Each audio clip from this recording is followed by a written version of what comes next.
સ્વાગત છે તમારું ફરી એક આજના વિડીયોની અંદર મિત્રો આજના વિડીયોની અંદર આપણે આજના તાજા અને મોટા સમાચાર વિશે વાત કરીશું। આજે તારીખ થઈ છે 7/6/2026 ને વાર થયો છે રવિવાર। કૃષિ મંત્રીની મોટી જાહેરાત, 2500 રૂપિયા ખેડૂત દીઠ ખાતામાં। આજે રાત્રે 2023મો હપ્તો જમા, નવું વાવાઝોડું ચેતવણી। આગળના સમાચારની વાત કરીએ તો ખેડૂતો માટે ગુડ ન્યૂઝ, ખેતર બચાવો મોદીજી। બીજા સમાચારની વાત કરી લઈએ તો જન્મનો દાખલો ફરી મોટો ફેરફાર, એલપીજી અને પીએનજી મોદી મોટો નિર્ણય, હવામાન વિભાગની મોટી આગાહી। આ તમામ સમાચારની આપણે આજના એક વિડીયોની અંદર વાત કરવાની છે, એટલા માટે આજનો આ વિડીયો તમે એન્ડ સુધી જોતા રહેજો। આજનો આ વિડીયો તમને પસંદ આવે તો વિડીયોને એક લાઇક કરજો। તમે આપણી ચેનલ ઉપર નવા હોય તો ચેનલને પણ સબસ્ક્રાઇબ કરી દેજો અને કમેન્ટમાં ખાસ જણાવજો કે આપણો આજનો આ વિડીયો તમે કયા ગામમાંથી અને કયા જિલ્લામાંથી જોઈ રહ્યા છો, જેથી કરીને આપણને પણ ખબર પડે કે આપણો આજનો આ વિડીયો આ ગામ આ જિલ્લા સુધી પહોંચી રહે છે। તો વિડીયોની શરૂઆત કરી લઈએ આજના પ્રથમ સમાચારથી। સૌપ્રથમ સમાચારની આપણે વાત કરીએ તો ખેડૂતો માટે ગુડ ન્યૂઝ, ખેડૂતો માટે ગુડ ન્યૂઝ। ગુજરાત સરકાર દ્વારા ખેડૂતો માટે મહત્વપૂર્ણ જાહેરાત કરવામાં આવી છે। ખેતીને વધુ સરળ અને આધુનિક બનાવવા માટે મિની ટ્રેક્ટર એટલે કે સનેડાની ખરીદી પર સબસિડી આપવામાં આવશે। રાજ્ય કક્ષા મંત્રી કૌશિક વેકરિયાએ અમરેલી જિલ્લાના ચિતલ ગામે યોજાયેલા કાર્યક્રમમાં આ યોજનાની જાહેરાત કરી હતી।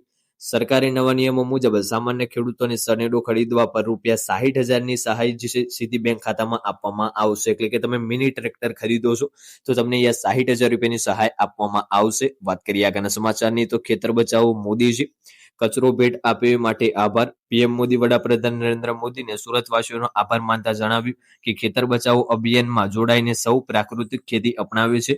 સુરતમાં 1 લાખ લોકોએ 5 દિવસ સુધી સતત સફાઈ અભિયાન ચલાવીને કચરો દૂર કર્યો છે। પીએમ મોદીએ ઉમેર્યું કે જનતાને આ કચરો સાફ કરીને તેમને મોટામાં મોટી સગાત ભેટ આપી છે। આ સહકારથી જનભાગીદારી બદલે તેમને સમગ્ર સુરત શહેરની જનતાની બિરાદરી છે। વાત કરીએ આગળના સમાચારની તો જન્મનો દાખલો ફરી મોટો ફેરફાર। કેન્દ્ર સરકારના નિયમો અનુસાર જન્મના દાખલામાં માતા પિતાના આધાર કાર્ડની વિગતો ફરજિયાત કરવી છે। હવે જન્મ પ્રમાણપત્ર મેળવવા માટે માતા પિતાએ આધાર કાર્ડ આપવું જરૂરી છે। વધુમાં ભવિષ્યમાં તમામ પત્રો ડિજિટલ સ્વરૂપે જ ઈમેલ પર મોકલવામાં આવશે, તેથી અરજદારને ઈમેલ આઈડી આપવું પણ ફરજિયાત બનાવવામાં આવ્યું છે। આ ફેરફારથી પ્રક્રિયા વધુ સુરક્ષિત અને પારદર્શક સરળ બનશે।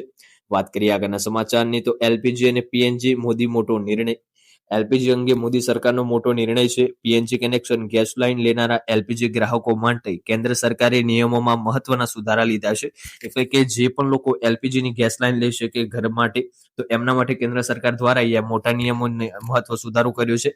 LPG regulation of supply and distribution amendment order 2026 મુજબ હવે ગ્રાહકો પીએનજી કનેક્શન લીધા પછી પોતાનું એલપીજી કનેક્શન બંધ કરાવી શકશે।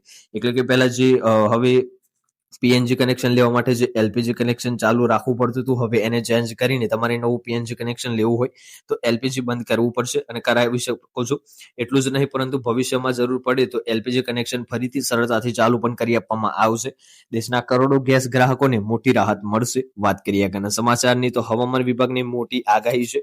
મિત્રો હવામાન વિભાગ દ્વારા એક નવી આગાહી જાહેર કરવામાં આવી છે। હવામાન વિભાગ દ્વારા 10 જૂન સુધીની આગાહી જાહેર કરવામાં આવી છે, જેમાં શુક્રવાર અને શનિવાર એમ 2 દિવસ માટે રાજ્યના અનેક જિલ્લામાં યલો એલર્ટ આપવામાં આવ્યું છે। બનાસકાંઠા, પાટણ, મહેસાણા, અરવલ્લી, પંચમહાલ, દાહોદ, વડોદરા, છોટાઉદેપુર, નર્મદા, અમરેલી, ભાવનગર, ગીર સોમનાથ અને દીવમાં શનિવારે એલર્ટ અપાયું છે। આ વિસ્તારોમાં ભારે ગર્જના અને વીજળીના ચમકારા સાથે હળવાથી મધ્યમ વરસાદના ઝાપટા પડી શકે તેવું અનુમાન લગાવવામાં આવી રહ્યું છે। તો આજનો વિડીયો આપણે અહીંયા પૂર્ણ કરીશું। આજનો આ વિડીયો તમને પસંદ આવ્યો હોય તો વિડીયોને એક લાઇક કરી દેજો। તમે આપણી ચેનલ ઉપર નવા હોય તો ચેનલને પણ સબસ્ક્રાઇબ કરી દેજો અને કમેન્ટમાં ખાસ જણાવજો કે આજનો વિડીયો તમને કેવો લાગ્યો। મળીશું આગળના વિડીયોમાં, ત્યાં સુધી જય ભારત, જય હિન્દ।